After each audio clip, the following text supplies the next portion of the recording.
Hello and welcome to the Ice Guys. This is the show that takes you into the world of the National Hockey League. Every game, every day, from a betting perspective. With pro sports handicappers, Ian Cameron, Alex B. Smith, and various guests from the world of hockey and sports betting. And now, here's your host, Ian Cameron. Welcome to the Ice Guys, presented by Boston Hemp Inc. It is Tuesday, February 13th. Ian Cameron, and we are joined by, well, you know him and you love him, Matt Robinson, with us. He's going to be with us now moving forward, at least for the next little while anyway. Tuesdays and Thursdays, you will see Matt joining us here on the Ice Guys show 2 days a week. So it's a bit of a start of a new routine for our guy, and I know you're excited about it. Yeah, super excited to get in the rhythm of 2 days a week. Obviously enjoy it every time I'm on, but also, like I've mentioned before, I usually have more success on the betting slate as well. So maybe it'll be good for my bank account as well. Well, I'm hoping tonight's better for my bank account than last night, at least as far as the NHL is concerned. Look, this is the dog days of the NHL. There's no sugarcoating it. Coming out of the All-Star break, it's about as difficult a portion of the season to bet and handicap as there is. You've got teams that were, you had a good gauge of how teams were performing going into the break. You had your teams that were rolling. You had your teams that were struggling going into the break. Philadelphia is a perfect example, and we'll start the recap with them. They were playing as bad a brand of hockey as you could fucking ask for going into the break. Everything was bad for them. Defensive play was out of sorts. They had lost their way a bit there. They weren't getting saves as much. The offense had kind of dried up. Now, they were without Owen Tippett for a period of time as well. There's no question about that. But I think when you look at it, this Philadelphia team, it's a perfect example of how it can be tricky coming out of the All-Star break to handicap the NHL. Because these teams that just look terrible going into the break, all of a sudden there's the break. They hit the reset button. And look at Philly. They just keep on winning now since the All-Star break. Another victory for them last night. It was actually one of the good results for me over the total and the team total. I ended up hopping on the Flyer team total last night as well against Karel Vejmelka, who, again, just is constantly in a rut right now, just can't get out of his own way, really struggling in net for the Coyotes for a extended period of time now. The Flyers, they got all kinds of contributions offensively. Tippett, I mentioned how he was injured. He's back. He scored. They got a goal from Jamie Drysdale on the blue line. Konechny continues to be awesome. Scott Lawton scores for them. Morgan Frost, I would say a guy that's been in Tort's doghouse in the past. That was probably one of his best games of the season for Philadelphia. He was outstanding.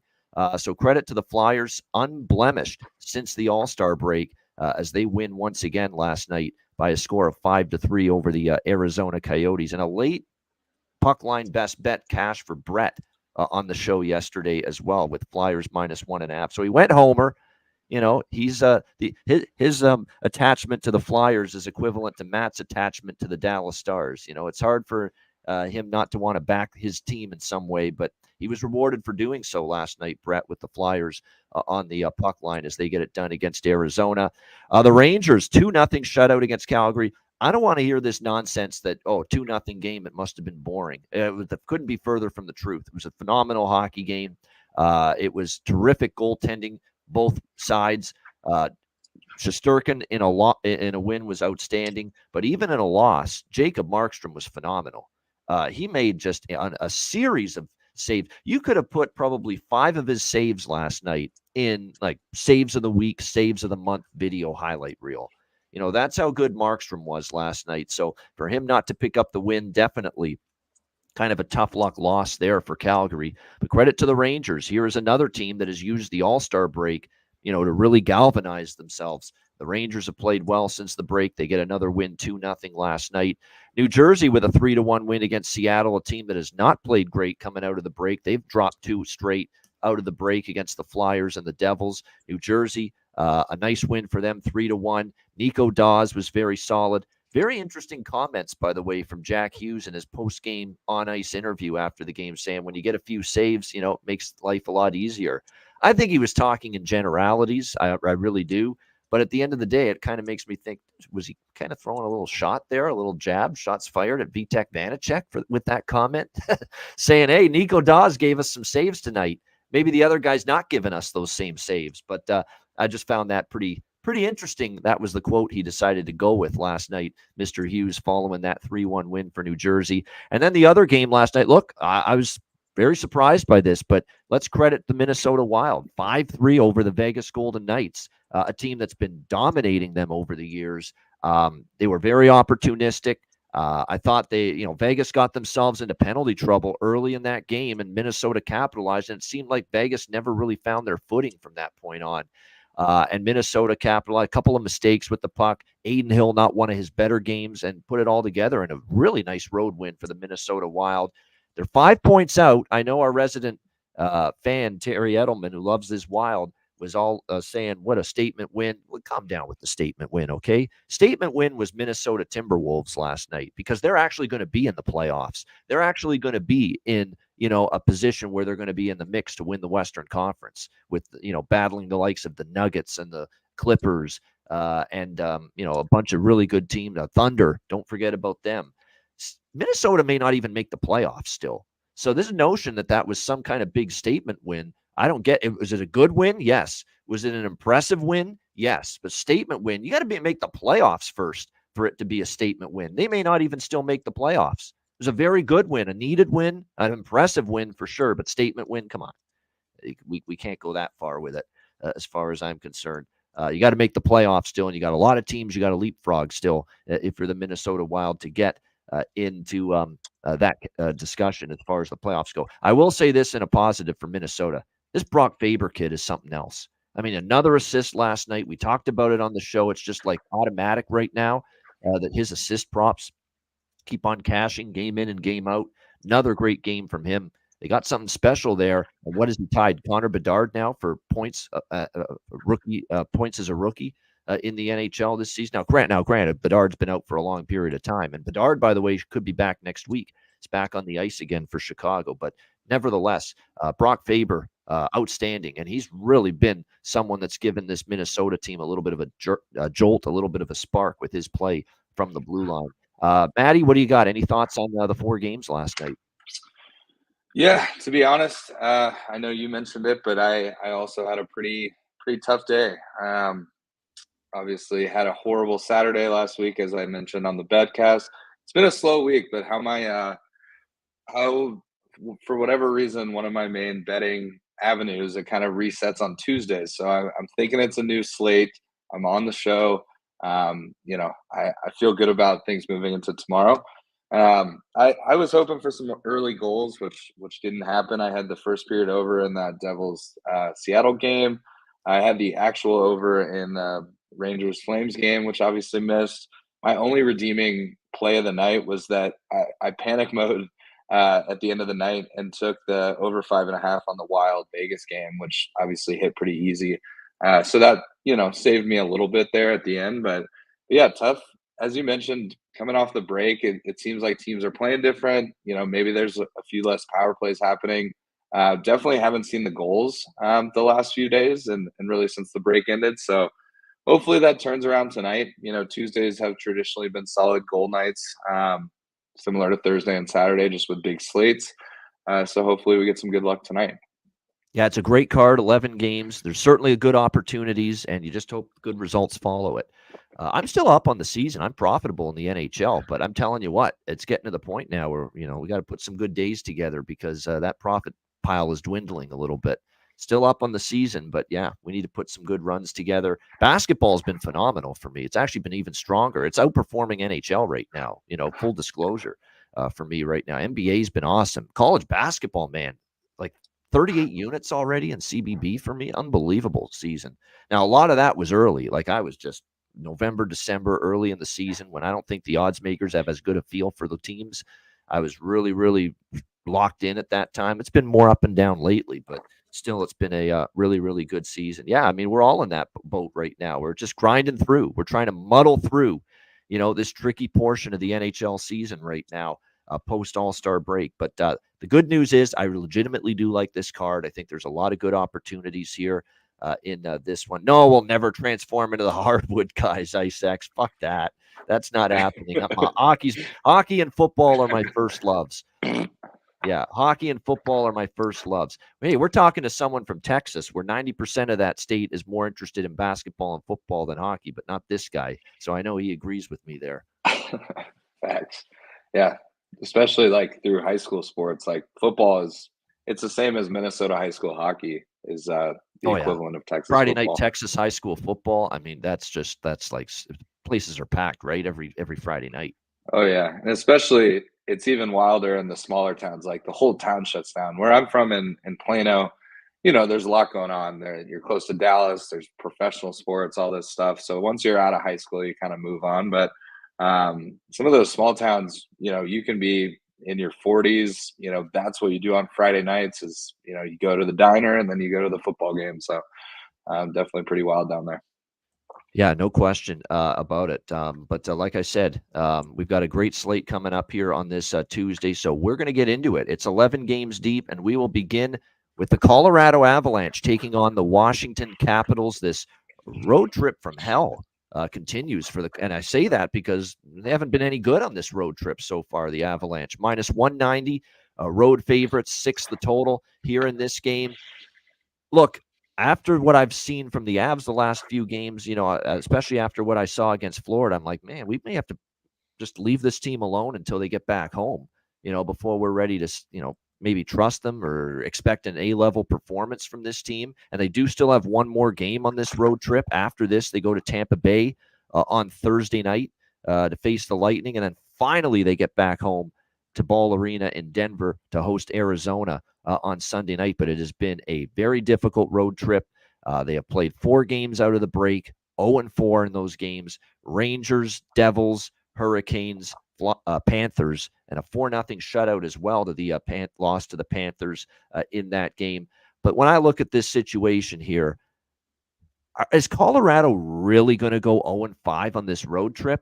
And are they really going to lose to a team that I think is finally hitting the shits as I thought they would? The Washington Capitals, a team that nobody thought much of anything going into this season. And Washington greatly outperformed and greatly overachieved, for a large part between October and I would say mid-January. But since mid-January, this team has just won 1 hockey game in their last 8, 1-7 for this Capitals team in their last 8 games. So, you look at this situation for Washington and, man, if there's ever, even for a team that has got this 12-16 road record, like the Avalanche do, this is a spot you got to get the job done. You are better than this Washington team. There's no question about that. But again, their road issues concern me. The power play this is a team that's loaded up front. We know that. They should have no problem at least getting a goal on most nights with the man advantage, or at least every couple of games. But to go 4 straight games without a power play goal, 0 for 13 during that span, when does that ever happen to the Colorado Avalanche? So it's been bizarre to see that happening from them here in the last few games. But, this Washington, I'll say this about Washington, though. The effort was good against Vancouver. I thought they were a lot better against Vancouver. Boston just gift wrapped that game for Washington. They didn't even show up to play that game against the Capitals on Saturday. I thought, Vancouver was game. Vancouver was locked in. They lost a tough one to Detroit the game before, and Washington stuck with them. So we'll give them credit for that. But, I look at this going into this game. I don't want to lay this price with Colorado. I'm not laying this price with Colorado, but I do like their team total. I think that's the best way to approach this, where we could see one of those games where they score 4 and they win 4-3 or 4-2, or maybe they lose 5-4. Because, the crazy thing about Colorado is, they've also struggled at times defensively on this road trip. They've given up 4 or more in the last 3 games to the Panthers, Canes, and the Devils. They've given up 14 goals in the last 3 games. It's not exactly what you want to see, but you look at series history, they've won 3 straight over Washington. Last year when they went to DC, they shut out this team and beat them 4-0. They beat them in Colorado 3-2 last year as well. And then just a few weeks ago in Denver, it was a 6-2 win for the Avalanche in that game. So for me, I'm just keeping it simple here. I lean over full game, but I'm keeping it simple here. Majority of my financial stance here is going to be on the Avs team total over 3.5 at a really good price actually here. Even money, you can even get a plus money with that over 3.5 at most books right now. Maddie, what do you think here? Colorado, Washington. Yeah, this is a tough one for me because I'm definitely not laying minus 190 on the Avs right now. They look horrible. Washington looks like they're taking a skid. You can always throw a prop on Ovi. He looks like he's heating up a little bit, which is good to see. If you're following that record. But yeah, I mean, I think if anything, I lean over here, which maybe makes me, first period over. I typically like to split that up. I don't hate the Avs team total over. It's just I don't know if this is going to be a 5-2 Caps game, 5-2 Avs game. So I may just take the over and just hope the first period over hits because that sets it up, nicely for the full game over. But yeah, I just since the All-Star break, I can't really trust the Avs, especially on the road. I'm not gonna, the price isn't good enough for me to take the Caps to beat the Avs. Knowing on paper that they're definitely an inferior team in my opinion. So yeah, maybe just the over in this game at 6. Looks like you can get it, minus 110 somewhere in that range. So pretty good pay. And obviously being the 6, you've always got the chance for a push. So it's no harm, no foul. This is a head scratcher, by the way, with Carberry going with Lindgren. Lindgren is awful right now. Lindgren has not played well. He's finally reverted back to a borderline AHL goaltender, Charlie Lindgren. And you got Darcy Kemper, who, Colorado said to him, you know what, we'll move on from you. You didn't want to put Kemper in there against his old team here. That's a little peculiar to me. This goaltending decision here by the Capitals tonight to go with a struggling, and I mean struggling, Charlie Lindgren. Like, it's been quite the fall from grace for him. It's one of the actually very impressive stories of the early season. When Washington was having that unexpected start to the season, a lot of it was, Charlie Lindgren playing great, but he has not been that same goalie. Yeah, he was in net for that shutout against Boston. A broomstick, all right, could have gotten a shutout in net against that Boston team the other night. That's how bad the Boston Bruins were against Washington Saturday afternoon. So let's calm down with, Lindgren's back. He got a shutout. Bullshit. That was Boston just didn't even show up to play a hockey game on Saturday afternoon. Let's see if he can do it tonight against what you would think coming off of a shutout loss would be, a Colorado team that's pretty pissed off. And I wanted to salvage at least one. And usually, historically, with my handicapping stance with these road trips, when a team hasn't won on the road trip and they're getting toward the end of that road trip, we do see the sense of urgency rise. It's not like they're looking to say, punt the rest of the road trip today and tonight against Washington and then Tampa on Thursday and go back home. So we'll see how it goes here for them. But, Washington's struggling right now. They're there for the taking. We'll see if Colorado can step up to the plate. All right, Los Angeles and Buffalo. We've got the Kings minus 135, road favorites, 6 the total here in this game. As far as Buffalo is concerned, Ukko-Pekka Luukkonen confirmed as their starting goaltender.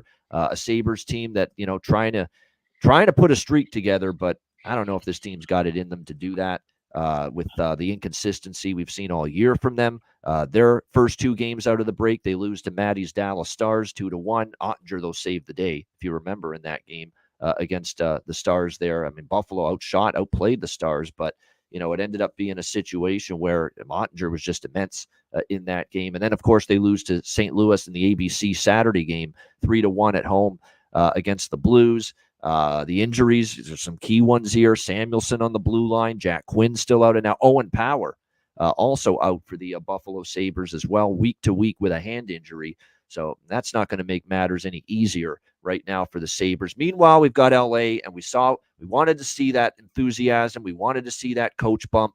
We wanted to see how this team came out in the first game with Jim Hiller behind the bench against the red-hot Edmonton Oilers, and they played one hell of a game. They did. I mean, they looked like the old Kings again. They generated enough offensively. They got back to their staunch team defense, and they got a good performance in net from Riddick. Not just good, he was really good, David Riddick, in that win against the Edmonton Oilers the other night. So you would think David Riddick's back in tonight. It hasn't been confirmed yet, but you would expect him to get the first game of this road trip here tonight for the Kings. And this is a big road trip for them. They're right on the fringe of the playoffs. They got to go through after Buffalo tonight. They got to play at New Jersey, and with The Devils playing, a little bit better lately, and they have Jack Hughes back. That won't be easy. Then you got at Boston's not going to be easy. At Pittsburgh, who are battling for their playoff lives. So this is going to be a very tricky road trip for LA because you're playing teams with a lot at stake and a lot on the line, and good teams in a lot of aspects. But LA needs to put a win streak together. I'm on the Kings here, minus 135 in this game. I just feel like, I said if they beat Edmonton, we're going to look to maybe get on this and get behind this LA Kings team game in and game out. See if they can rip off 2, 3, 4, 5, 6 6 wins in a row with the new coach here, Jim Hiller, because I liked a lot of LA's game the other night. I really do. I thought they played extremely well against the Edmonton Oilers, by far the best they have looked as a team in weeks. And look, another little element to this game here tonight, LA had a sickening, despicable loss to this very Buffalo Sabres team at home, January 24th, when they were in the throes of their struggles and their downfall and the free fall, if you will, in the waning days with Todd McClellan, where they had a 3-1 lead, I believe, in that game against Buffalo, and they lost 5-3 at home. It was just a few weeks ago. So it's actually a little revenge spot here for the LA Kings as well. Revenge spot for the better team. I think this team has the ability to get on a little bit of a roll now with the coaching change. That was as good a performance as I've seen in weeks from them with LA against Edmonton. So I'll ride them here, especially with the price being reasonable enough. Minus 150 is my cutoff point. So I'll take them minus 135 here. And I'll also sprinkle a little on the Kings team total over as well. I have more on the money line here because with the Kings, they could win 4-1, 4-2. They could also win 2-1, 3-1 in this game as well with, their ability to defend when they're on their game. So that's why with my percentage here, I'm probably going to go 75-25 split. 75 money line, 25 on that Kings team total, which is over 3.5 at plus 124. Matt, what do you think here, Kings Sabres? Yeah, this is almost a pass game for me. I may throw a little bit on the Kings because I do agree. I think they, win this game. But with Buffalo, it's just so inconsistent. They're in a 7-3 game. They're in a tight 2-1 game with Dallas. Their goalie plays great. And then, they lose 7-3 or win 7-3. It's just kind of all over the map. The Kings obviously have been playing better as of late, which is good to finally see after, they couldn't really play any worse than they were playing before the break. But yeah, I don't hate the over here at 6, to be honest. I think there's, maybe a situation where I'd look at it live and see if I could get it maybe at 5.5, 5 or 10 minutes into the game. But yeah, I'll probably pass on majority of this game. I would definitely lean LA. If you are looking at a side, I think the Kings get the dub. But yeah, probably a pass for me. God damn it. There we go. I'm going to rock with PLD again for goal. It was one of the great things about Saturday was cashing that goal prop with Pierre-Luc Dubois. Looked a little revitalized, I'm telling you that right now with that coaching change the first game. Now, consistency's always been his problem all season long, but we cashed a big PLD goal prop against Edmonton. I'll come back to it. Fiala is a good option. I know someone mentioned that in the chat as well. I could definitely see that in this game for LA as far as a goal prop is concerned. And Quentin Byfield as well. I could see him being rejuvenated here a little bit. And I noticed that against Edmonton. I also want to mention, even though I like the Avs team total in the game against Washington, I forgot to mention, I'm going to ride the wave with Ovechkin there. Now he's on this goal, heater now. And the prices are still close to plus 200 at some spots for him to score. So definitely I would take a look in that direction as far as that's concerned. All right, Columbus and Ottawa. We've got the Sens minus 180. How about this price? Senators getting some respect here. Minus 180 home favorites, 7 being the total here in this game. You got an Ottawa team coming off the rivalry, the Battle of Ontario, and we know what happened at the end of that game with the Riley cross-check to the side of the head of Ridley Gregg after the slap shot empty net goal that he scored for the Ottawa Senators in that game. Obviously, an emotional ending to that game. A big win for the Senators. There is a little letdown factor potential here for Ottawa coming off of a game like that, but I don't know if I trust Columbus to step up and take advantage of it. This is a struggling team. Danil Tarasov in net hasn't been all that effective. He's starting tonight. You've got Shinikov out, which is a huge loss. Adam Fantilli, the rookie's had a good season. He's out as well, of course, for the Blue Jackets right now. So that's the tricky part in this game. I really don't know if I want much to do with it. I'd lean maybe team total over on Ottawa. Maybe a first period, both teams to score, as Raymond says in the chat. I think that's good. I think that is worth a look, both teams to score first period. I like that. I could see Ottawa being a little dopey defensively for early part of this game, coming off the big Toronto win. That was an emotional, bubbling cauldron, at the end of that game. And we know with Columbus, trust them early, don't trust them late. Their third period goal differential stinks. It's absolutely abysmal. Their third periods all season long. So if you're going to trust Columbus to do anything, trust them early. So maybe they can pounce on Ottawa, get in on the board in the first 20 minutes. Certainly Ottawa's capable of doing that against this Columbus defense and their goaltending of Tarasov, which is very suspect. I mean, I'll bring up the exact numbers on Tarasov. They're not good. 3.79 goals against, 881 save percentage. By the way, Anton Forsberg making the start here tonight for the Ottawa Senators. Groin injury. He's been out for a long time. Hasn't played since January 11th, so over a month ago. We'll see how he fares. His numbers are okay, but they're not great. 3.35 goals against, 889 save percentage, but I'm not betting overs at 7. You guys know that. We'll wait for something live, but I will definitely be interested in a live over and a live maybe first period over too, because even the first period over is too damn pricey right now.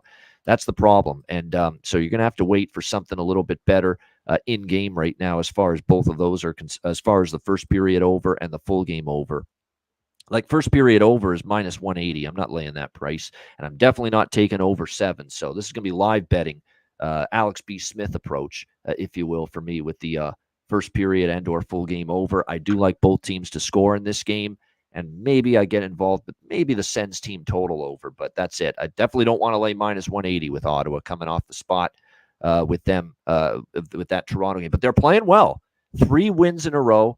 You can tell now that they've been on this extended homestand, they're starting to get some traction, starting to get some footing. And even though the playoffs are a pipe dream still for this Ottawa team, don't tell them that. They're probably going to have the effort of a team that's in a playoff race, even though they're still way out of it. That's the sense I'm getting right now from the Senators. They're definitely showing signs of improvement, which I figured at some point they would here under Jacques Martin, who, of course, as we know, is a very experienced head coach. What do you think here in this one, Matt? Columbus, Ottawa. Yeah, this is one of those games where I feel pretty confident in Ottawa. I feel confident there's going to be goals, but there's just no real value in the pregame bets. I'm not going to lay 180 on it. Coming off that game, there's all this media going on about Riley Gregg, and there's a lot of distractions. So I could totally see Columbus, getting this win on the road. But yeah, just not a ton of value. I think I'm also going to take the Alex B. Smith approach and try and live this over. Maybe there's no goals in the first 10, 12 minutes. You get it down to 6, maybe even 5.5. I think there's a ton of value in that, but not going to lay at 7. As you mentioned, the first period over is almost minus 200, so definitely not worth taking that on the off chance that it is a slow start. So maybe a live over here, but yeah, nothing really on the side, just given the value. I think Ottawa takes care of business, but yeah. Yeah, definitely. We'll see how it goes here, but it looks like for props, there's a bunch. I like Voronkov. Good luck. I think Voronkov's one of those guys going to have to step up even more. Not only was he in decent form as it is, but I think when you look at Voronkov, he's going to have to even do more offensively with the Fantilli and Shinikov injuries right now for the Jackets. So I like that look. Shane Pinto, I'm going back to the well with him once again for the Ottawa Senators. Goals in back-to-back games against the Red Wings and the Leafs. How about 5 points in the last 2 games for the Rambler Gambler known as Shane Pinto? 5 points in the last 2 games.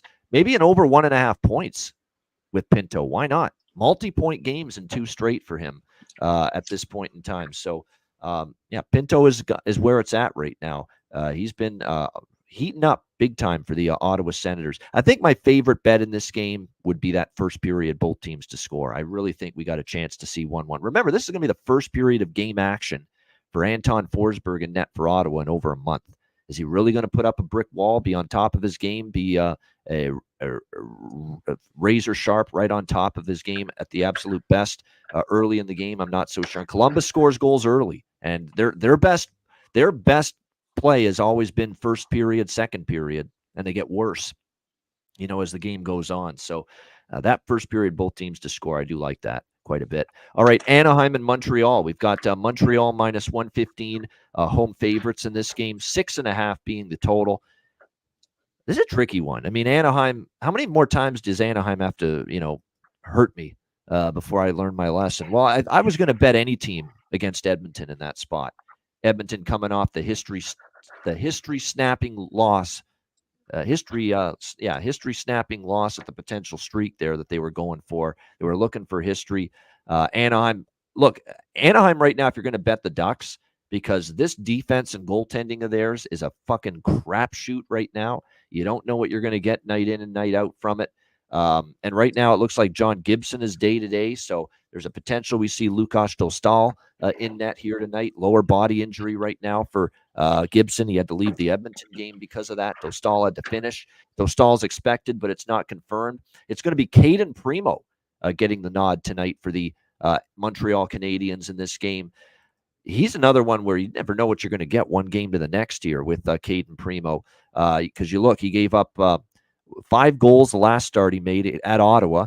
He gave up 2 goals after that, and pretty solid in that performance as well against the Flyers. I think they lost in a shootout, but he played well in that game. And then he gives up 4 before that against Carolina. So just very up and down, as evidenced by his stats, 4 and 5. 3.36 goals against average and an .899 save percentage this season for Caden Primo. So just goes right in line with it as far as, his up and down nature. I think I would lean over in this game. You got 2 bad teams, 2 teams way out of the race, way out of the playoffs. Neither team can really be trusted defensively at the moment on a consistent basis.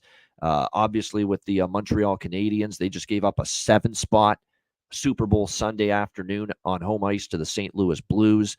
They have given up pretty consistently 3 or more goals. In fact, they have given up 3 or more goals to the opponent here, 7 of their last 8 games. That's not what you want to see. Anaheim, meanwhile, they've given up 5 goals at least in half of their last 10 games, and that's something you don't want to see either. 4-3 in Anaheim earlier this season when these teams played in Anaheim. Last year in Montreal, we saw 5-2 Ducks. That went over. 4 of the last 5 games have gone over the total with these 2 teams. So this is probably a both teams to score first period / over 6.5 kind of game for me. Maybe first period over 2, but you do have to lay a price with that. But both teams to score, I think, is live again here. First period, over 6.5 as well. I don't want to trust either side. I don't want to trust Anaheim, and they're banged up too. Let's not forget that. Killorn's on IR. Minchikov's on IR. Zegras is back on IR. Montreal's got their injuries too with Doc and Brendan Gallagher, which is suspension, and Dvorak on IR. Harvey Pinard just went on IR. So to me, it would be, you don't trust either team to keep it out. So you look at overs. You don't look at a side because I think this is just too much variance here. It could go either way. Hard to trust either team. I will say this, situationally, I would probably lean Montreal because that was such an embarrassment for them Sunday against St. Louis, 7-2 loss to the Blues. Marty St. Louis read them the riot act after that game, so you would expect probably a good response from them, but they are really depleted. They are really, really a tough team to lay a price with. Maybe as a dog, yeah, but not as a favorite. Am I interested in laying a price with Montreal right now, even if they're amped up following a pretty shoddy performance against St. Louis? What do you think here in this one, Matt? Anaheim, Montreal. Oh, you're muted. Whoops. That's all right. Happened many times. It's like the old beginning of work from home days where every coworker was on mute on Zoom calls and no one could figure it out. But yeah, no, I agree with you here on the sides. As you get to this point in the season, me personally, I never like taking sides on games of 2 teams that are super out of it. Kind of dwindling. Are they going to make the playoffs? Probably not. Things like that. They play into, the game and the pace of play. I do like the over here because both teams do tend to give up a lot of goals. And one thing that, maybe doesn't get thought about that much, and it's a little early to be thinking about it being as it's just February. But these guys do have a lot of incentive bonuses in their contracts, goals, assist points, different things like that. And, if you're on the Ducks, what better night to get a couple points than against the Montreal team that just gave up 7 to St. Louis? So, they're going to play games against teams like Dallas or Toronto or, teams that are at the top, Vancouver, that are trying to gun for a playoff spot that aren't going to be giving up, cheap goals, where as 2 teams out of the playoffs, that's something to think about. So I love the over here. I'll probably take the first period over as well. It's not great value, but I could see a couple goals really quick in this game, so I don't want to run the risk of waiting for it live. Yeah, exactly. I think I definitely prefer totals looks here than sides when it comes to this game. There are a couple props I like. If you look at Anaheim, I'm seeing usually with the up and down nature of their lineup. Right, it looks like McTavish is going to be good to go. There was even some talk McTavish might miss this game for Anaheim, but it looks like he's in. He's probably worth a look. Who's heating up for Anaheim? Ryan Strome. 3 goals in the last 3 games for Anaheim. He's probably worth a look. He's with Carlson and Adam Henrique on the top line. And my number one prop on the Montreal side of the equation is Juraj Slavkovsky. He is finally starting to roll. This number 1 overall pick. This kid is starting to figure it out. 4 goals in the last 4 games, 5-game point streak for Juraj Slavkovsky as well. Right now for this Canadiens team.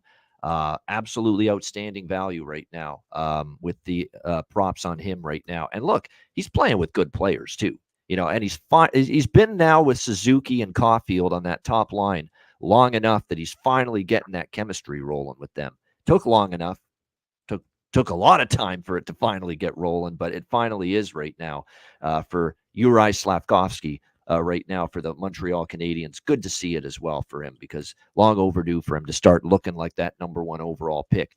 And he really is starting to percolate right now. All right, St. Louis Blues and the Toronto Maple Leafs. Toronto minus 210, minus 220 home favorites, 6.5 the total in this game. I am so damn sick of hearing about the Morgan Riley hearing. I mean, my goodness, you would think we're waiting on the O.J. Simpson trial for crying out loud with all the fucking attention and scrutiny and discussion it's getting. Calm down, folks, please. Goodness gracious, I can't take it anymore listening to all the hubbub about, it was bad what he did. It was good what he did. He should only get 1 game. He should get 6 games. He should get the book thrown at him. He should get no games. Maybe throw the damn book at my head, knock myself out so I don't have to hear about this crap till it goes past and gets and it finally gets over with. Holy mackerel. Can't take it. But finally, I think where this whole situation is going to come to an end sooner rather than later. He's supposed to have a virtual hearing today with the with the Department of Player Safety with the NHL offices. So we'll see how that plays out here with him. We know he's not going to play tonight, obviously, and he is going to get something. I'm sure. It's just a question of how many games it is. I mean, my goodness. It was like I said, I actually love how he responded. I love the response is what I love. I love that he sees the guy slap it into the empty net, slap shot, clapper, which was not necessary. And he says, not on our fucking watch are you going to do that to us. It was not necessary for Ridley Gregg to do that. And I like that he went after him. But, man, that's just not the way to go after him. Punch the guy. Grab him by the scruff of the neck and throw him down to the ice or something. That's the way you do it. You don't ram a stick up to the side of the head of the guy and cross-check him with it. That's the mistake that was made by Morgan Riley. The response was great. The emotion that he showed following that was a good thing. It's the way he responded that's the issue. I mean, you just can't do that with the stick upside the head like that. So that's the way I've stood on that incident right from the very beginning. I love that Morgan Riley responded and was angry and was pissed and showed some fucking emotion finally from that Leafs team. But what I did not like was, a cross check upside the head is just, that's too far. You can't do that. Punch him a few times, wail on him a little bit, throw him down to the ice, something, anything but that. And that's where Morgan Riley made the mistake. Right there. But as far as this game goes, look, he's not going to play. And, Toronto's really scrambling, Matt, on the blue line right now because, it's likely he's not playing tonight. So you've got some shuffling going on back there. It looks like tonight you're going to have Brody Liljegren, Benoit McCabe, Giordano, William Lagesson is going to be back in on that blue line tonight. And by the way, Martin Jones has got, I don't know, a minor injury or an illness of some kind, so he's unavailable. Samsonov was going to start this game anyway for Toronto, but they've killed up the Hildebeest, Dennis Hildeby, to back up Ilya Samsonov tonight for this game. On the Blues side of the equation, man, don't tell this team they were left for dead weeks ago. They're not playing like it right now. My goodness, St. Louis, how about 7-1 in their last 8 games? 2-0 since the All-Star break. Now, granted, Buffalo and Montreal, that's a sisters of the poor schedule right there, if I've ever seen one. But nevertheless, it was 2 good wins against teams you should beat. If you're serious about being a wild card team in the Western Conference, have to win a game like that, or 2 games like that. And St. Louis was able to. I'm not laying this price against St. Louis right now. Hell no, not a chance. And if you actually look at series history, Blues have been a thorn in Toronto's side repeatedly. In fact, St. Louis 7-3 in the last 10 meetings. And look at the ownage here in Toronto. Are you kidding me? They've won 5 straight here in the Big Smoke, in TO, the T-Dot, the 6. St. Louis has won 5 straight in Toronto, 5-0. Their last 5 trips to Toronto. They've won 2 of the last 3. And it's worth noting, too, these teams split last year. Both games went to overtime and or a shootout. Toronto won in St. Louis 5-4 last year. St. Louis won in Toronto 6-5 in a shootout last year. We've actually seen 5 straight overs head-to-head between these 2 teams, but I don't know if I'm going to bet the over small because of series history, but I don't love it, and here's why. Everything that I'm hearing from the Leafs after the Ottawa game is defense, defense, defense. We've got to be better in our own end. We've got to clean this thing up. We cannot be giving up the chances and having the breakdowns in our own zone that we're having right now. I really think there's a serious attention to the defensive side tonight for the Leafs, and that's what worries me a little bit about this over. I'm betting it because of series history, but I don't love it. It's a small bet for me. What I do like here is the old dog and draw split. I'm going to take St. Louis +1. It's just too much of a price. They've done well in Toronto historically, and the draw as well. This is my first draw bet on the card because I think it's really got a shot. St. Louis doesn't care that the Leafs get points. The Blues don't care that the Leafs get points in this game. The Leafs don't care if the Blues get points in this game. They're in opposite conferences. We've seen both games last year between these 2 teams go beyond regulation. So St. Louis +180 and the draw, which I think you can get at around +350 right now in this game.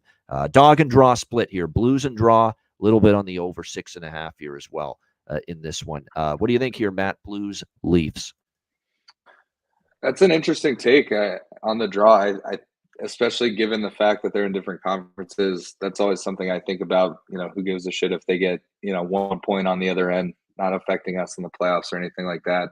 And I didn't. Holy shit! I'm looking at the wrong book. I forgot to look at FanDuel, Matt, with the draw.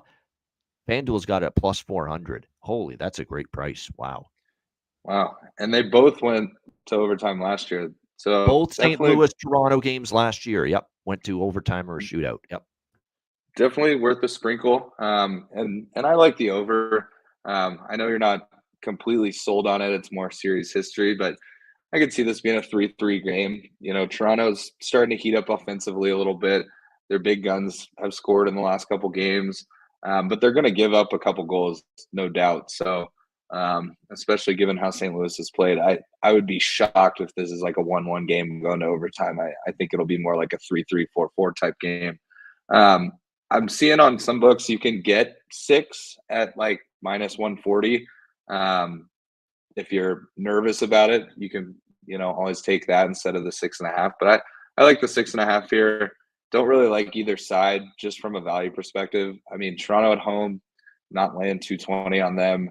I could see St. Louis +180 being worth the value, especially if you're going to sprinkle it on the draw. Then hopefully you hit one and get your money back plus some. But yeah, I don't love either side in my opinion, but it's hard to bet against St. Louis +180 on you said 7 in a row, 7-1. 7-1 the last 8 games for St. Louis overall. Yep, and they've won 5 straight in Toronto. Okay.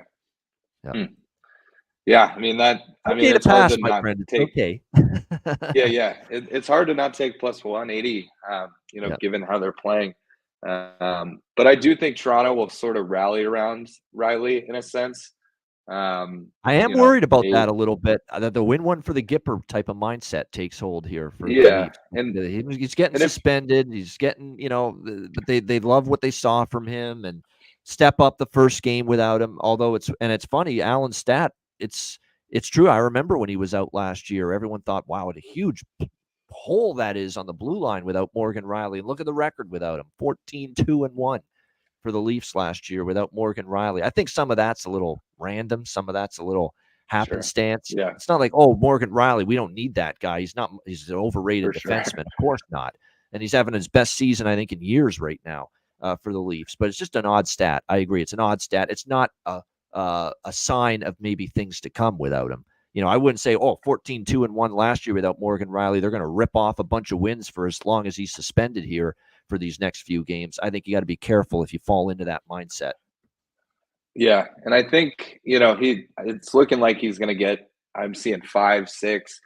Do I think that's a little heavy? Sure, we don't have to get into all that, but I think the hype of playing for him will fade if he does get 5 or 6 games. Put But it this way, first Matt. game back If they at show up home, tonight and they win, if they show up and they win tonight, Toronto, and it's win one for the Gipper, rally around this whole yeah, Riley suspension, exactly. and they play. And look, they're not happy about the way they played against Ottawa. You're going to get Toronto's effort tonight for sure, Mhm. 100%. But we're betting prices here. We're betting numbers. We're not betting teams. And to me, I'm Mhm. happy, win or lose, taking plus 180 with St. Louis. I am. For And sure. yeah, yeah, and Cool. knowing their history in Toronto. Yep, and how good Yep. it's been. So there you go. But it's a fascinating game. Like the Leafs are like, if the St. Louis Blues win tonight, this is going to be a deal where they win because they capitalize on their chances and they were the better team. It's not going to be because I think they outwork or the effort's greater for St. Louis. Toronto's bringing it tonight. I have zero doubt about that. And that's the thing that worries me a little bit, but I'm not as worried when I'm taking a plus 180, at that kind of a price range with a team playing like St. Louis, who's won 5 straight in this building as well. There are some props I like here. Matthew Nyes, someone that's going to have to step up. He scored the other night and finally against Ottawa. You know what that's like. Talented kid playing with Matthews and Marner. He gets that goal, weight off his back, monkey off his back, whatever you want to call it. Now maybe he gets on a little bit of a hot streak there for the Leafs. So I think that's a solid look right there. And then for St. Louis, you got a lot of now St. Louis has a lot of these situations here where you got all these Canadian kids and Toronto kids coming back home, and they always want to play well. But Robert Thomas would want to play well. Kyrou will want to play well. Won't you be my neighbor?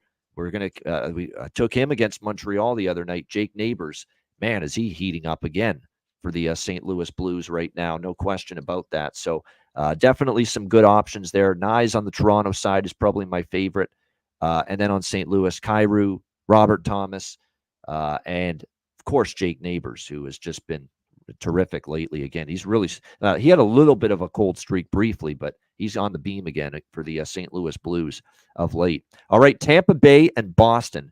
Bruins minus 160 home favorites, 6 the total here in this game. I don't mind the Blues team total at that price, energized. It's not bad to look in that direction. Boston, I'm sure of it. Boston's showing up tonight. You don't have to tell Brad Marchand, David Pasternak, Charlie Coyle, DeBrusque, all those veterans on that team that they were absolute ass, that they were absolute shite on Saturday afternoon against the Washington Capitals, that they were absolutely atrocious, abysmal. It's not a matter of it wasn't just that they didn't play well against Washington. It's like they didn't even care to play that game. Like there was just zero effort, zero intensity, zero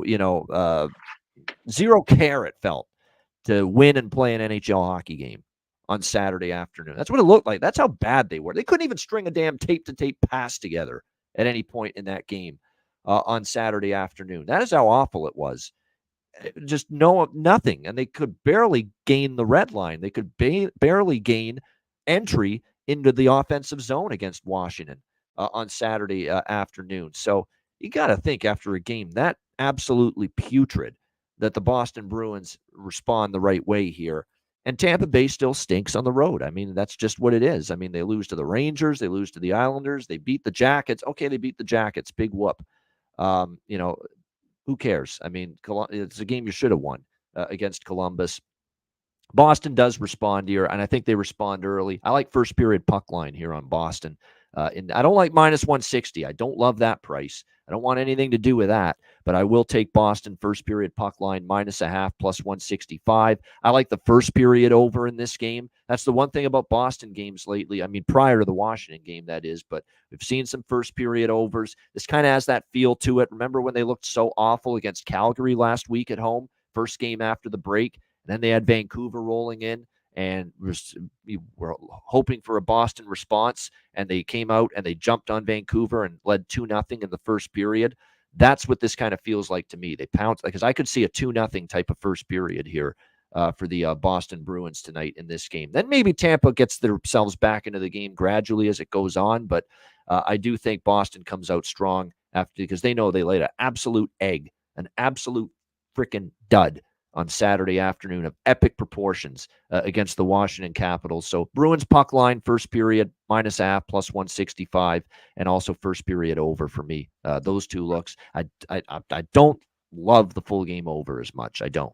Because one thing we've seen from Boston, the Vancouver game, the Calgary game, the goals come early, they dry up later in the game. What do you think here in this one, Matt? Tampa Bay, Boston. Yeah, I love the first period over as well. I think Boston's going to come out hot. I think that puck line's not a bad play.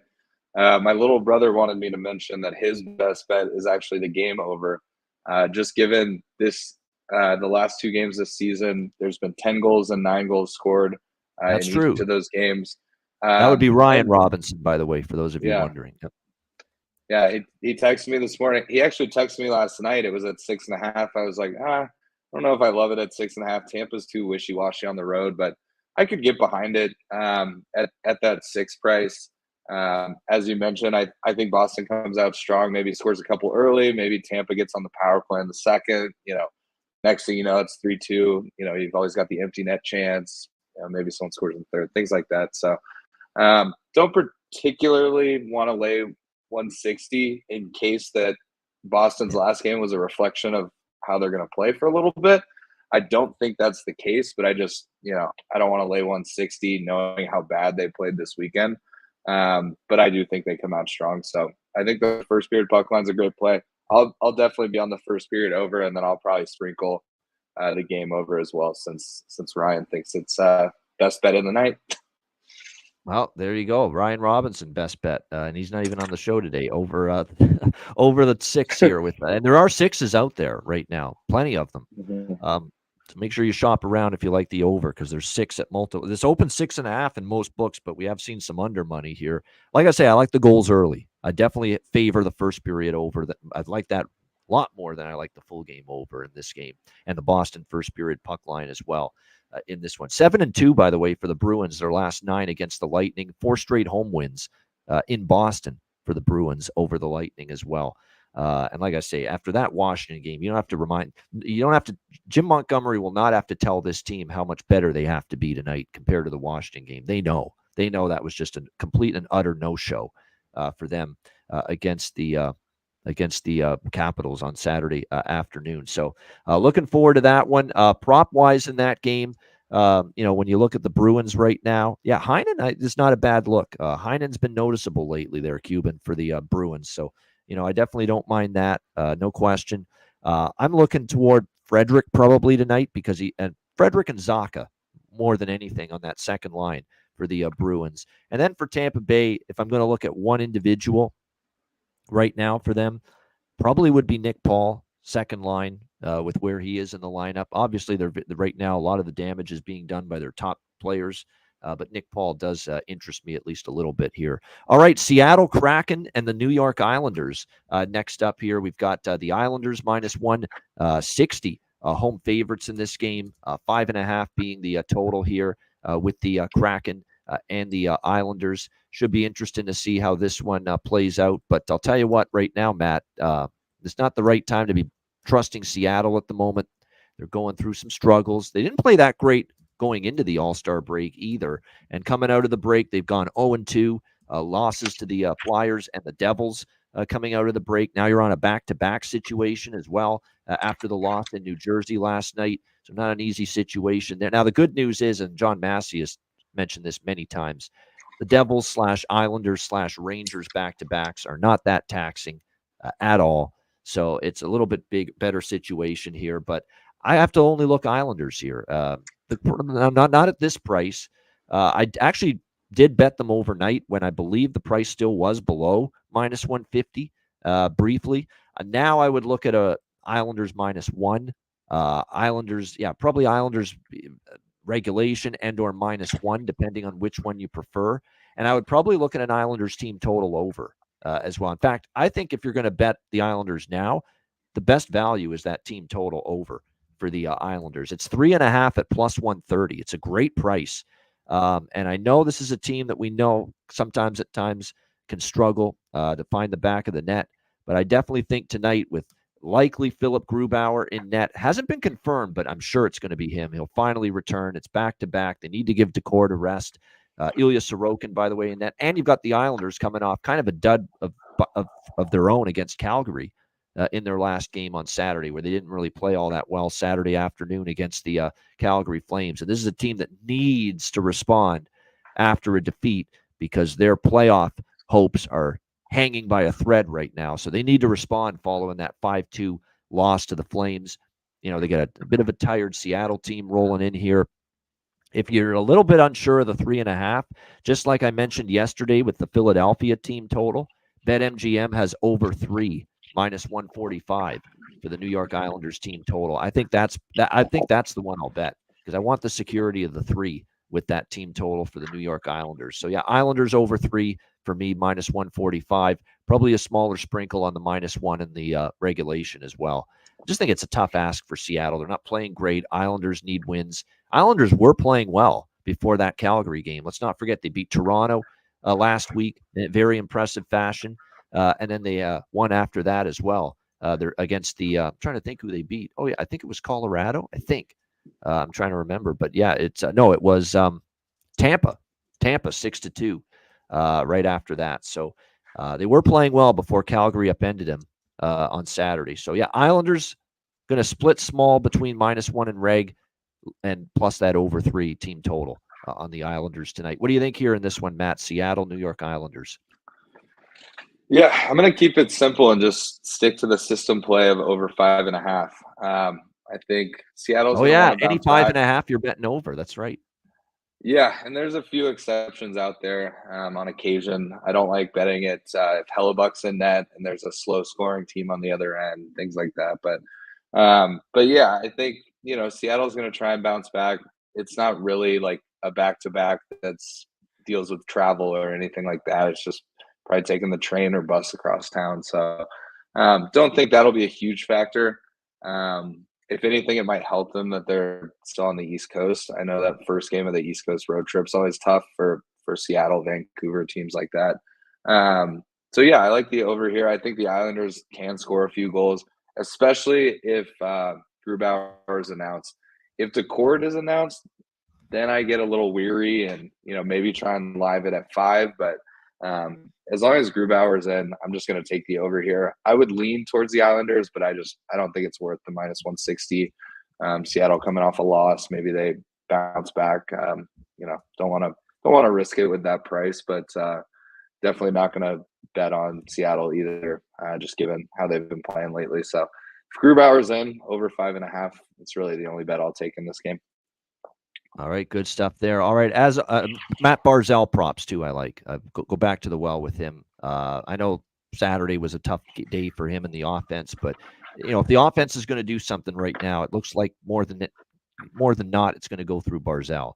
He has played very well lately for the Islanders. All right, next up, we've got, this is always the part of the show Matt's waits for anxiously, the Carolina Hurricanes and the Dallas Stars. We've got the Stars -115. Home favorites, 6.5 the total here in this game. This is a great game. I can't wait to watch this one. It's one of the better games on the slate. And I'm not just saying that to make Matt happy because he loves his Dallas Stars. This is legitimately a good game here with these two teams. Two very good teams. Carolina's got cup aspirations in the East. Dallas has cup aspirations in the West. There's no reason this shouldn't be a really good hockey game. And if we get the goaltending battle, I believe we are, and we are going to see it here. Pyotr Kochetkov and Jake Ottinger. These are two goalies that have the potential to be stalwarts in the NHL for the next 5 to 10 years. No question. So I'm excited to watch this matchup. You've got, obviously, by the way, an announcement today by Peter DeBoer. Evgeny Dodonov's going to be out for an extended period of time for the Dallas Stars lower body fracture. So indefinite absence for him. That's unfortunate. He was starting to heat up. I know he had a good game against, I think it was Toronto just recently. But yeah, he was starting to heat up. But, they've got enough offense with Matty Duchene and Mason Marchment and Wyatt Johnston, my guy, who, I'm betting the props again on WJ. Wyatt Johnston, there's no question. Go down the list, Hintz and, and Robertson and Ben and Sagan. I mean, there's more than enough offense to go around. And not only do you have Heiskanen now, but you got to respect Thomas Harley more and more the more you watch this guy continuing to especially pile up points. So goal and assist props right now for Thomas Harley. Definitely something to look at. So fascinating matchup here. You're right, Kevin. Great trend on Dallas, 9-1 to the over. I lean that way. I lean hard to the over here, but I also think this could be tight because both teams have that potential. Carolina has shown that propensity here the last couple of games to play a little bit tighter. And we know, I think that's ultimately the way they want to play. And I think the way they're now much more capable of playing with Pyotr Kochetkov in net as opposed to Antti Ranta or the other guy, the other old stiff that's not in there, Freddie Anderson, who's still on IR. So it's not a shoe-in for me that this game goes over the total. But I will say this, Dallas has been an over machine on home ice. There's no denying that. You look at every recent game for the Dallas Stars there in that arena. They've been going over that number. You actually look at series history with the Canes and the Stars, and we have seen the over cash in 4 of the last 6. The games in Dallas, there was a 4-3 overtime game a couple of years ago. There was a 4-1. There was actually a couple in Dallas have stayed under. The games in Carolina, the last 2 have gone over. So I don't know. I'm just, with the quality of these two tendies, and especially Ottinger's playing better now. He's had a couple of really nice appearances in a row. I think Kochetkov was very good against New Jersey. You can't ask for more. He shut him out. I'm going to tread lightly on this over. Maybe I sprinkle on it, but it's not something I'm saying, yeah, we really love this. It's one of my favorite bets on the card. That is not the case. What I do like even more than maybe a small little sprinkle on the over is the draw. I think this has screaming overtime potential with these two teams. A good, competitive, close, tight game. Definitely one of my favorite draw bets. This is right up there with St. Louis, Toronto, one of my favorite draw bets tonight. Hurricanes and Stars draw for me. What do you think here, Maddie? Dallas Stars, your team taking on Carolina. Yeah, obviously the over's been trending. I'll definitely be sprinkling the game total over at 6.5 and also the first period over. But I completely agree. I think this has playoff hockey written all over it. This is two teams that have cup aspirations, think that they've got what it takes. Two goalies that have been playing well, especially as of late with Ottinger. He was a little shaky for most of the year, but seems like the All-Star game might have given him that boost of confidence to get back to, where he potentially should be. But yeah, I mean, I'm probably gonna take a little Stars money line just because they're at home and it's almost a pick 'em here. But I think this is gonna be a tight game. So I wouldn't hate a little 4-3 overtime win for Dallas. I saw in the chat somebody mentioned Pavelski is due for a goal. I think that's a pretty good prop to take. I don't know. I haven't seen the lineups, but I know that they're kind of putting him back and forth with that with Hintz and Robertson. If he's back on the top line, I think that's a great prop to take because he's been getting beat up. He's been getting his chances. I think he's due to pocket one tonight. So definitely something to look at. But yeah, I think, I know I'm biased and it's always Dallas. I'm always on the money lines or, there's going to be a ton of goals or whatever. But I do think, just looking at the slate, this is one of the better games of the night. So definitely will be tuned in and hoping for some goals, but I think it's going to be tight. So we'll see if it's a slow start, maybe you can jump in at 5.5. But if there's a couple goals early, it's going to probably be a 5-4 type game. So I think the first 5 minutes will really show, what type of game it's going to be. I swear, it's like there's some kind of fucking, what is that in the Jetsons? All of a sudden, there's that beam, and it's all of a sudden attracts George Jetson or the kid Jetson to a certain planet or a certain place. That old cartoon. It's like that with Matt Robinson with the Stars games on our, and I think Landon as well, who's a big, of course, Dallas Stars fan. I think it's just look. Obviously, it's just coincidence that he popped in the chat at this time. But howdy, Ice Familia just joins the chat right as we're talking about his Dallas Stars as well. How about that for timing right there? Yeah, it's almost like it's the Spidey sense. That's what I'm thinking. The Spidey sense, and it gets people's radar. And they're talking about Dallas. Better get on this. Better check out the show and get in that chat.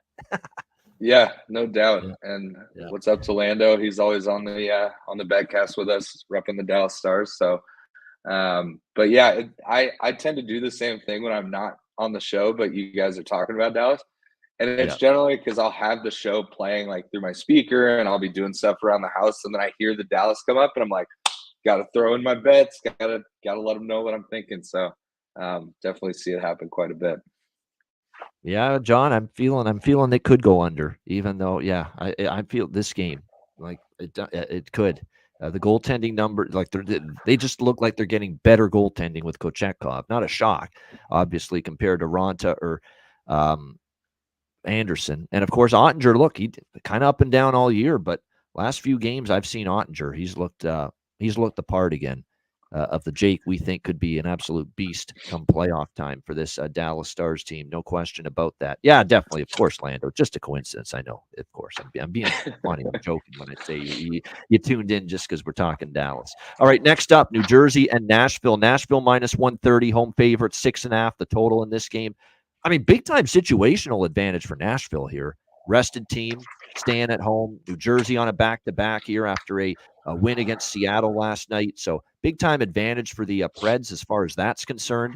Vitek Vanacek should be in net tonight on the back-to-back because we saw Nico Dawes play well last night. So probably back to double V in net for the Devils tonight. Should be Saros for Nashville. That last game for Nashville turned into quite the wild one for them against the Arizona Coyotes over the weekend. A wild back-and-forth game. They fell behind twice in that game, Nashville, but rallied back to win in overtime by a score of 5-4. We'll see if that can carry over here to this game as they fed off a big comeback effort against the Coyotes. Like I said, now back-to-back for this Devils team. The last time they did this, by the way, back-to-back, January 19th and 20th, they won the front end of the back-to-back, but they lost the second half of that back-to-back. So, yeah, I would only lean Nashville here, but I don't really love always going minus 130, taking Nashville as a favorite. I do. This is another draw though that I do like. Devils and Predators. I think because again we got East versus West. Neither team is that concerned that the other is going to get points in this game. And again, we've seen overtime or a shootout in 5 of the last 9 head-to-head meetings between the Devils and the Predators. And Nashville's gone to overtime in 2 of their last 3 games. So.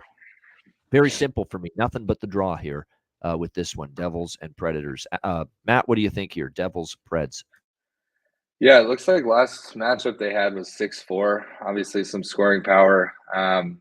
With Vanacek in and Hughes back from injury, I lean over here, but I think it could tighten up towards the end of the game. So I think I'm going to go first period over on this one. New Jersey obviously making the trip in. Maybe there's some sloppy play early. They obviously haven't been as good defensively with Vanacek and net as like they were last night.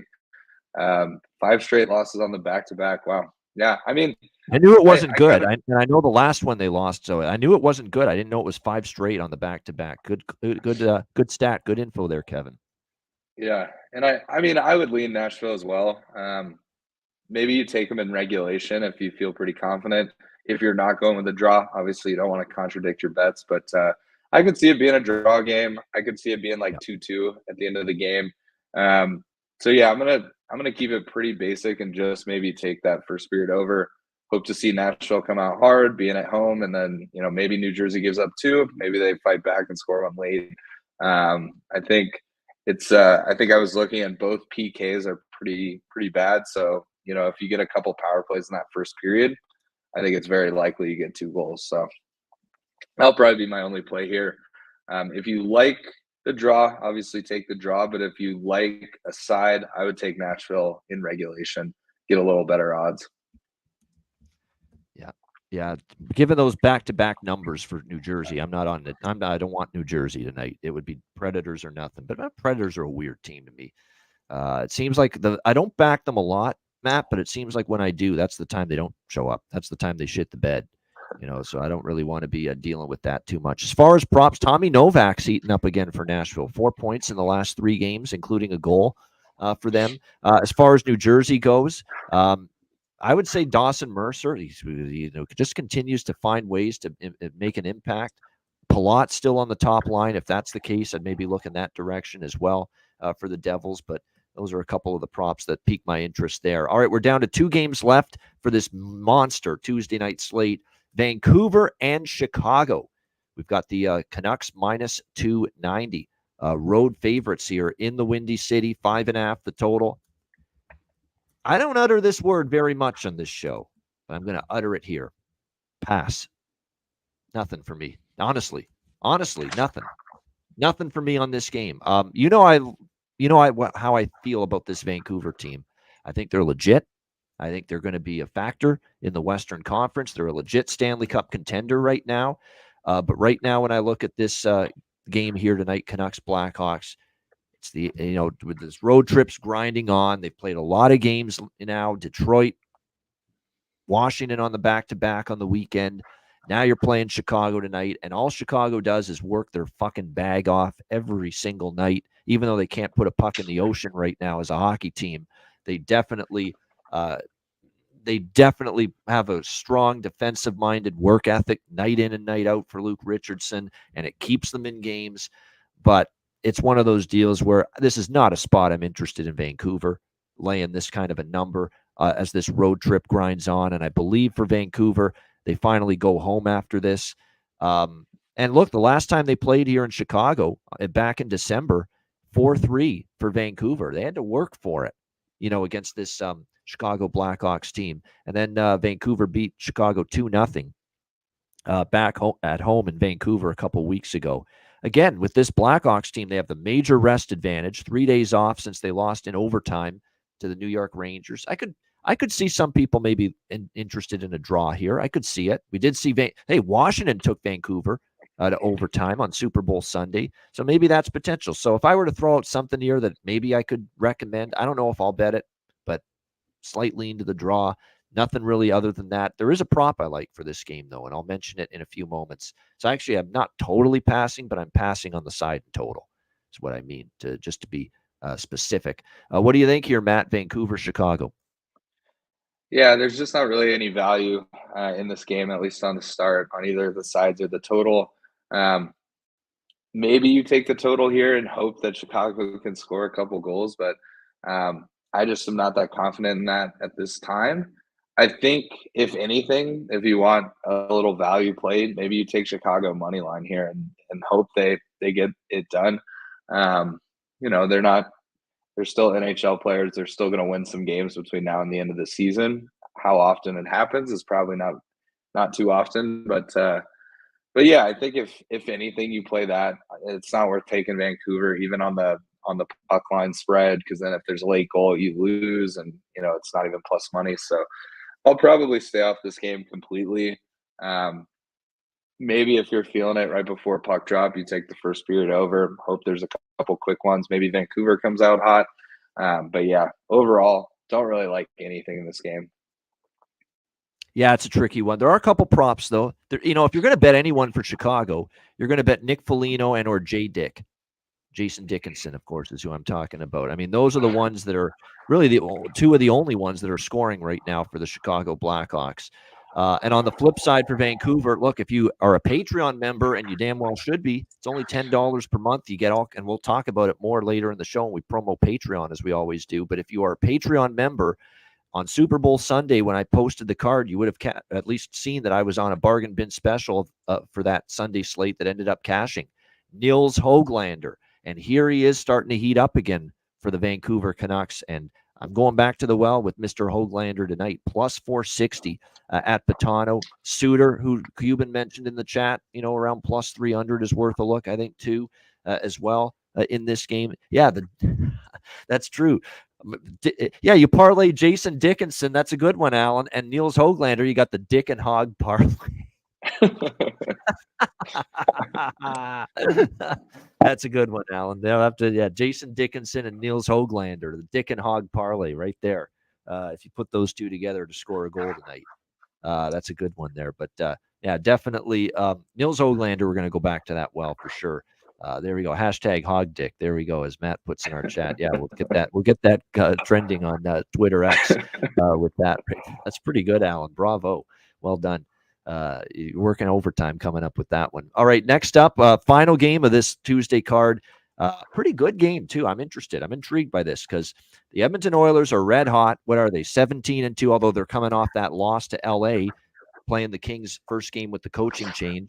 But still 17-2 in their last 19 games. And now they return home from their road trip to face the surging Detroit Red Wings.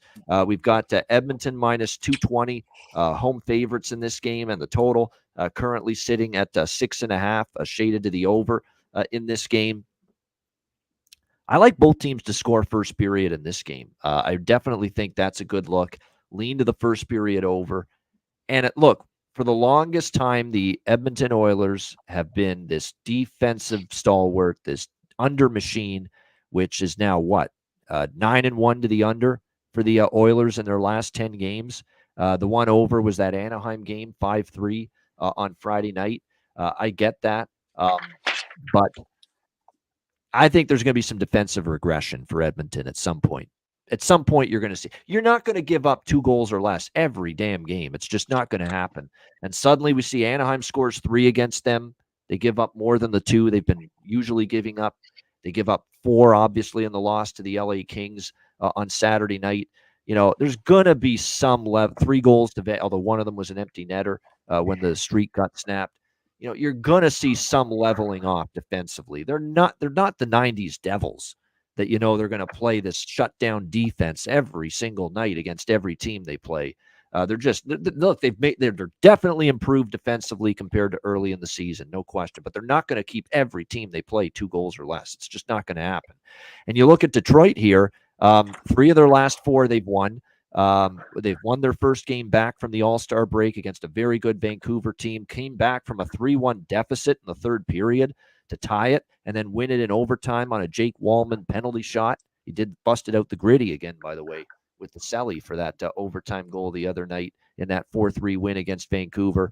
I think Detroit can push Edmonton and test them defensively because this is a team that can score. I mean, they're fully healthy other than Fabry, who's out. But other than that, they got everyone back. Kane's back, DeBrincat, Perron, Raymond, Comfort, Larkin, Sprong, and some of these depth forwards like a Veleno we've talked about. They're all starting to chip in a little bit right here for Detroit. On the flip side, you know, we've got Skinner in net for Edmonton. He continues to be very good. It could have been a lot worse than 4-0 against the Kings if not for Skinner in that game. But he's even going to, you know, regress slightly too, in my opinion, right along with the defense. You're not going to keep up the clip Stuart Skinner's been rocking with lately. Alex Lyon projected in net for Detroit, but not confirmed. As far as this game goes, I'm going to go with first period over, full game over, and a little both teams to score in the first period as well. I think this is a game where we start to get back a little bit more to the Oilers of old, for one night anyway, that we see some goals, we see some pace, we see some offense. I like first period, full game over, first period, both teams to score. I'm going to sprinkle on the draw, and I'm going to take a shot with Detroit in this spot. It's just kind of like with St. Louis. I mean, it's too rich of a price right now with the way the Red Wings are playing at this moment. Not to mention, look, Edmonton now, there's 2 losses in their last 3. You know, 17-2, it's still great, but now there's a little bit of that, you know what, we are human again, after all. You know, if you're the Edmonton Oilers going into this matchup. Not to mention Detroit beat them last year in Edmonton 5-4 in a shootout when these teams played. So there's a lot I like here. First period over, full game over, both teams to score first period, draw, and Detroit plus 180 as well in this one with the Red Wings and the Oilers. And there's some props I like too, which I'll get to in a moment. What do you think here about this one, Maddie? Detroit, Edmonton. Yeah, I pretty much agree with you across the board. I lean Detroit here, especially at that value. Edmonton coming home. I think they're just home for one game and then back on the road. So they're not comfortable at home or anything like that. And it is their first game back, as Jason Demers mentioned. I'm not positive how long the road trip was. I'm sure it wasn't 4 games plus, just given the All-Star break. But no, only 3 games. This one, there's a long-term, angle and trend that's filtering its way through social media. It's named after the late great, and he was truly great. He is truly great, and one of the true people that I respected when I first started in this business. And he passed away a few years ago, way too soon. Dave Malinsky, a legend in sports betting, legend, and his analysis and his insight. That people wonder, Ian, how are you so insightful? How are you so informative? How do you come up with you pack your shows with so much information? Well, I listened to Dave Malinsky growing up. That's why. And he was just so thought-provoking, and just he would give you so many different ways to think about placing a wager. And that's why and I've taken that approach with every show I do. I try to arm every viewer and listener with as much information as they can possibly have before they make a wager.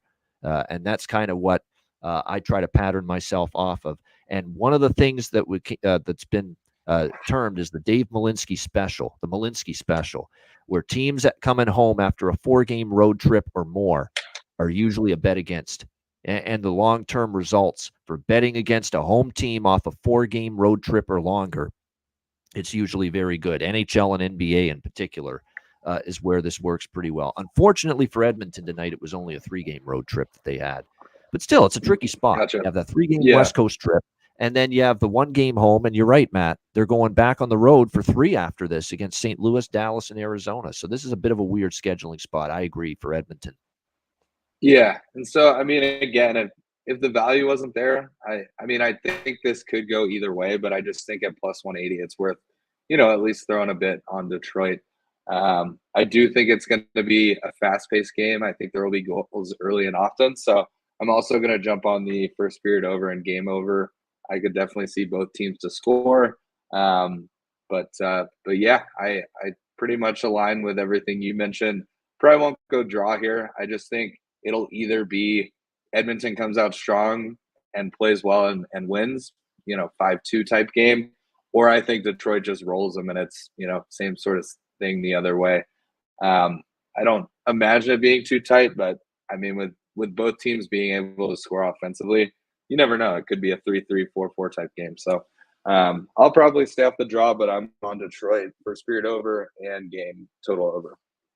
All right, there we go. Now, as far as props go for this game, like I say, on the Detroit side, I'm probably a little bit interested here in Comfer. Comfer started to really percolate a little bit lately here for the Red Wings as well. Perron, Perron for sure. Perron has really started to get things rolling certainly from a point standpoint. Not as many goals, but certainly he's been consistent with points. Lucas Raymond, he has 8 points in the last 6 games for Detroit, and he scored against Vancouver. And is a bit of a streaky guy. Could see Lucas Raymond maybe getting on a bit of a run. For Edmonton, I'm never going to recommend Nuge and McDavid and Hyman and Kane. But Kane's probably worth a look right now because he is on fire for the Oilers, but anyone from that second line, Kane, Draisaitl, and I think tonight could be the night Perry finally scores. Perry is shooting the puck a lot. He's getting chances. It's everything but go in for him so far as being a member of the Oilers in his first 4 games with them. It's been everything but, score a goal for Corey Perry so far. I think he could turn into Scory Perry tonight and finally get his first as an Oiler here in this game tonight, and you can get upwards of plus 410 here in this game with Corey Perry. So I think tonight could be the night that he finally gets his first goal with the Edmonton Oilers. And then I'll always recommend, McLeod and Fogle, those 2 guys, because we know they're capable of scoring a goal any night for Edmonton as well. So those are the props I'm eyeing as far as this Red Wings-Oilers game. Great stuff. What a show. What a card. Looking forward to it here, these 11 games on this Tuesday night. 253 live viewers on YouTube. Hit the like button. Sign up at patreon.com/iceguys, just $10 per month. Sides, totals, and player props posted there daily. goalie charts, totals charts as well. And we have another Ice Guys exclusive live betcast coming up. I'm not going to give up the date away, but it's this week. There's a first of 2 Patreon exclusive betcasts in the month of February is coming up later this week. All right. So if you want to watch the betcast coming up for Patreon members only and also participate in it, the only way you can is becoming a Patreon member. So patreon.com/Ice Guys, just $10 per month. And again, your subscription goes a long way to making sure this show goes for a very long time to come. So patreon.com/Ice Guys, just $10 per month. And make sure you check out the Ice Guys store, of course, as well, iceguys.myspreadshop.com. Yep. But one of the more gut-wrenching days of my life, honestly. And I had only briefly spoken and met Dave once, and that was at a Super Contest weekend event at the Westgate like a decade ago. And that was the only interaction I've ever had with Dave, but I heard him on the radio constantly, TV, all kinds of betting spots he would do. It was a very hard day for me when he passed away, and I know it was a hard day for everyone when that happened. We will move along and get to best bets, bargain bin special of the night as well. Both of those coming up right after we hear from our daily sponsor of the Ice Guys show, as always, our good friends at Boston.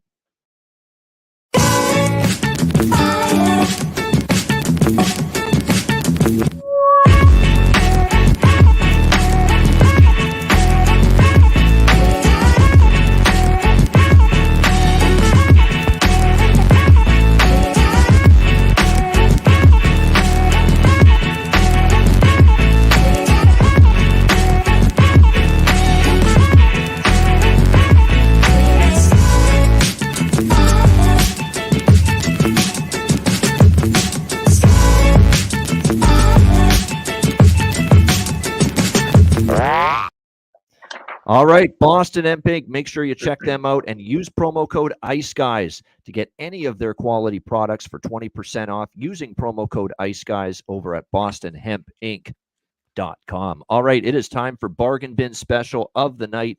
Matt, we got a lot to choose from, 11 games. What have you landed on for Bargain Bin Special tonight?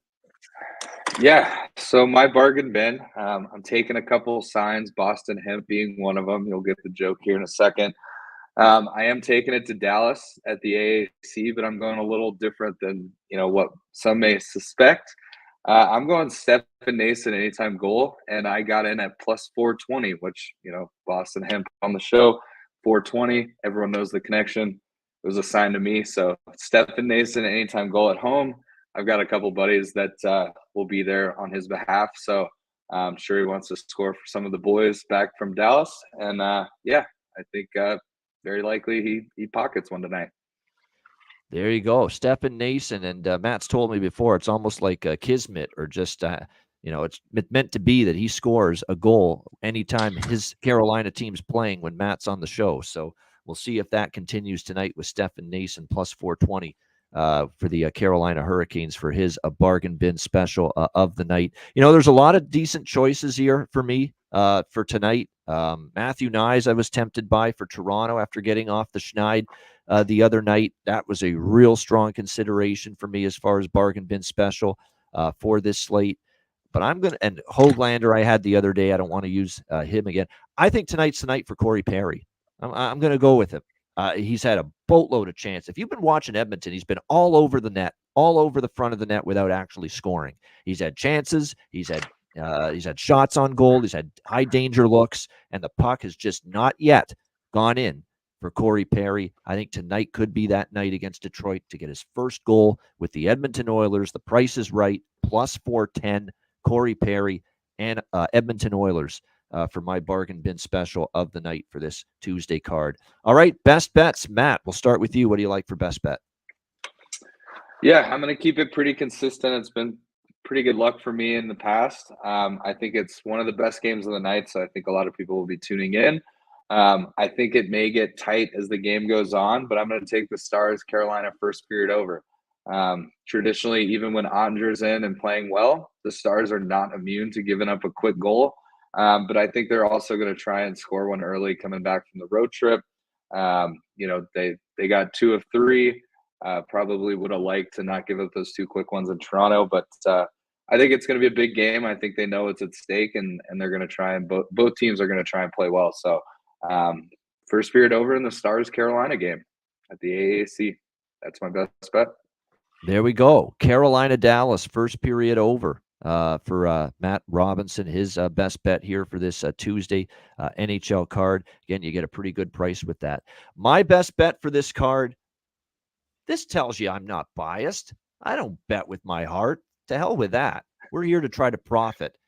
Give me the LA Kings tonight, minus 135 against Buffalo.